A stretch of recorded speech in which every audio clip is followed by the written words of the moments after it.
This morning, I was told to make a video about prostitution. I chuckled because it's like, this gonna be a short video. I don't really, ouch.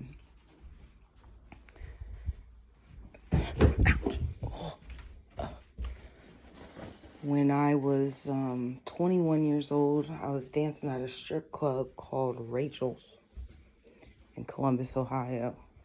It's not a strip club anymore, I don't think. I don't know. I haven't been out there to see. Actually, I think it's a nightclub now. But I was 21 and I had a client drop like a stack on me in a week. And he asked for my number, I gave it to him, and then I slept with him. And after I slept with him, he stopped dropping as much cash. And I had asked him if I did something wrong. And he asked, what you mean? I was like, well, before I slept with you, you was like dropping a lot of money. Now I slept with you, you're not. And, we had a disagreement. He called me a prostitute. And that was the end of that. So then there was a family friend. She had someone that she was dealing with come in, but she wasn't there. And so we were talking and stuff. And the story was that she was bagging weed up for him for $50 a week. And so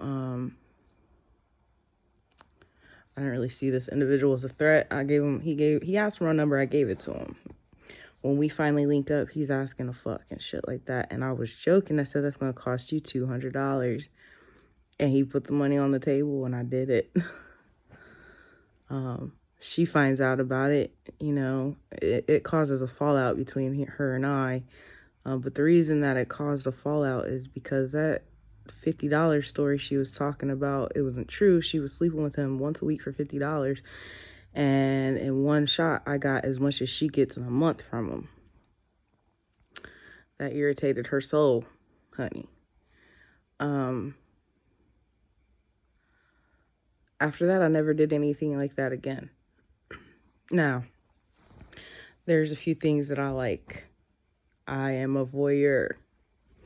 A voyeur is a person that watches porn or makes it. I used to have a lot of videos of myself doing things, okay?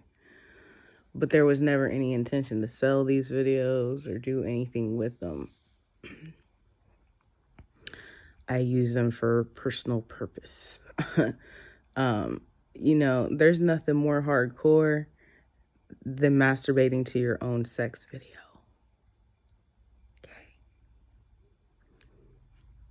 That's my kink. I like that. But I've never been one that had to market or come up off my own fetish. I'm not into that. I was with the man of the hour, though. The man of the hour and I, we had a brief time where we thought we were going to be porn stars.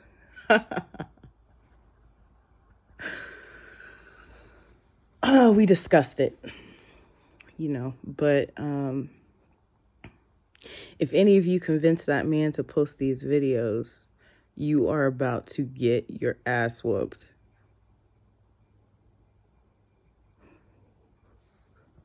He said that, not me.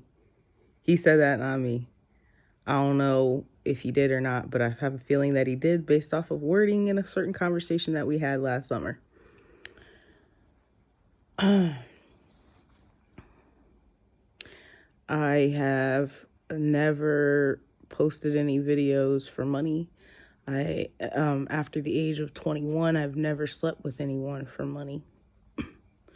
If you've been advertising me as someone who does that, you will get fucked up because I'm just not that type of bitch.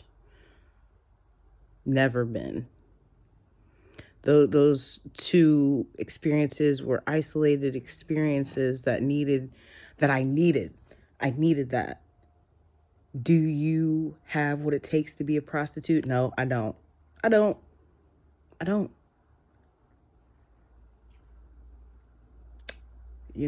It wasn't like a running thing for me. It wasn't something I was doing on a regular basis. It was 2 isolated events at the age of 21. I am now 33. I've never had to sell my pussy. Never. And on top of that, I was a person that never got gifts. Right? That's how Aaron's dad got me, because I wasn't used to getting gifts. I wasn't used to being showered with gifts. That's not even my love language. If anybody wants to know, it's an artificial gifts. It's an artificial love language. It's just a perk. If someone can get you a gift, I need you to talk to me. I need you to give me hugs. I need you to do stuff like take the trash out. I've never gotten any of those things. So when Aaron's dad came through, he was giving me gifts and shit, and I just felt so loved. He was like, wow, he talks to me. Which, when we talked, he actually wasn't talking to me at all. I was talking, and he wasn't listening. But I felt, I felt some type of way about just the fact that he would be on the phone with me. Excuse me. But then he would disappear and shit. We've talked about that in Cheating Wench. So when I dropped Aaron off, he gave me like some clothes or some shoes or some shit, all from the thrift store. Nothing was new that he ever gave me. He never gave me anything new. Right? Sometimes it wouldn't even fit. And that's what I was talking about in the video. Like, you're doing nice stuff for me, but when I dropped Aaron off, I had not seen him since December 17th, December 7th. He came December 7th. He left December 9th, 2017. And I did not see him again until I dropped Aaron off. And he's sitting here and like, he'd take me out to eat. And then the next day he's cussing me out. He gave me some shit from a thrift store. And then he's cussing me out. And I'm like, you're just doing like nice shit, and then you cuss me out. Like, I haven't seen you in 2 years, and you think I'm just supposed to, oh, you took me out to eat, so now let me drop my panties for you. Oh, you gave me a used pair of shoes. Let me get back in a relationship with you. Like, no. And it wasn't, you need to do more for me. You need to give me more stuff. You need to buy me stuff. It wasn't that. It was just, can you just not cuss me out? So even then, I was never even a chick that dated people because they were giving me stuff. He was the first person to like really dress me, like drench me in gifts and stuff.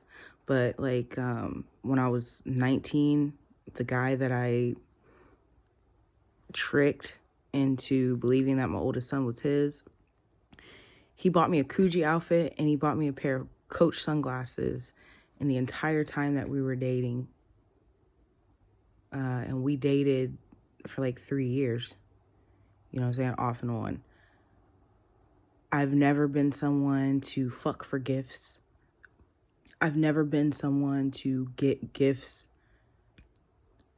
and think that, I was never I have had a lot of women in my life that tried to get me to be that kind of chick too. Pussy isn't free.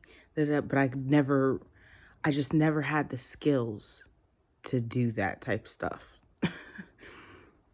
I'm too genuine. And then on top of that, I had because my dad gave me gifts.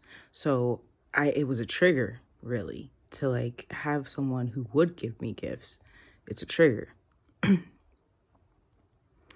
The only reason I could accept them from Aaron's dad is because I had done a level of healing in regards to those standards. But even then, I was still often triggered by any kindness, because then I felt nasty. And it was all related to my father and my relationship with my father. So I was never the kind of chick that'd be like, yeah, you got to drop the cash to get the ass. Like, never. And I often felt bad about that. Like, there was always like an internal battle and struggle for me, because it's like, okay, this guy has just fucked you like 10 times and gave you absolutely nothing. You ain't shit. But then like this guy fucked you 10 times and bought you 10 things, and now you're a prostitute. Like, there was no middle ground. So I just often avoided men that could give me anything. Like I said, I dated homeless people. I dated broke people, because then I'm loving them for them. And when they finally give me stuff, I earned it.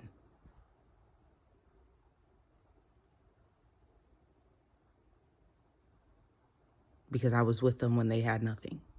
That's pretty much how I functioned, which is a level of codependency, right? We all understand what codependency is. It's like doing stuff to prove your goodness. So sleeping with a broke person in hopes that they would come up.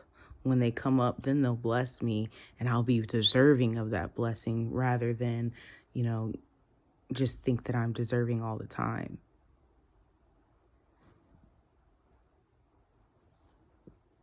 I was so bent on not being a prostitute. Not being one of those chicks. I think about, especially in my younger days, because of some of the women that I dealt with in my younger days, they didn't work. They just had dudes cashing them out. Some of them never even slept with them, but they were cashing them out. And I'm like, how do you do that? I just think about all the times I've been evicted, and if I would have just charged a motherfucker one time, I'd be all right. If I was actually selling myself, there's no way that I would have lost my apartments, all this stuff, because I manage money really well when I have it. So I don't want somebody in the ethers wants y'all to hear this, because I really never thought I would ever address this. So I don't see the point. I'm not a prostitute. I never prostituted in my life. But those 2 times, and the first time wasn't an agreement of anything. I just thought that's how it worked, and then the second time it was just a joke, and he did it. And I was like, you know what? Go ahead and try it out. And it was the worst experience of my life. So, if you've been out there using my likeness to sell my pussy, if you've been out there using my likeness to get videos put up, because I know those videos are up. I know they're up. I know videos of me sucking dick, fucking, and all that shit is up. You totally tainted my fetish, you bitches. It was just a fetish. There was no reason for me having those videos on my phone or nothing, except for the fact that I enjoy watching myself be sexual. And y'all just ruined all that. And you about to good luck to you.